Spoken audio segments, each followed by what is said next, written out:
Hello বন্ধুরা, আজকে আমি একটা নতুন রেসিপি ট্রাই করতে যাচ্ছি। জানি না কেমন হবে। জানো তো, ডক্টরে আমাকে বিট খেতে বলেছে, যেহেতু আমার শরীরে রক্ত কম তার জন্য। আর এই কাঁচা বিট খেতে আমার একদম ভালো লাগে না। বেশিরভাগ বিট আমি ভাজা করেই খাই, জুস করেও খেয়ে দেখেছি, কিন্তু একদম ভালো লাগে না, পুরো জঘন্য খেতে। বাড়িতে অনেকগুলো বিট পড়ে আছে, কিভাবে যে খাবো বুঝে উঠতে পারছিলাম না।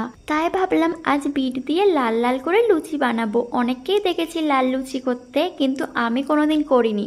প্রথমে আমি বিটগুলোকে টুকরো করে কেটে নিয়ে একটু ভাপিয়ে নিয়েছি, যেহেতু বিটের একটা কাঁচা গন্ধ থাকে তার জন্য। বিটগুলো কিন্তু পুরোপুরি সিদ্ধ করিনি, আর বিটের জলটাও কিন্তু আমি ফেলিনি, ওটা কিন্তু ময়দাটা মাখানোর কাজে লেগেছে। তারপর ময়দাতে পরিমাণ মতো লবণ, সাদা তেল, ময়াম দিয়ে আর অল্প একটু জোয়ান দিয়েছি, যেহেতু আমার অম্বলের ধাত রয়েছে তার জন্য।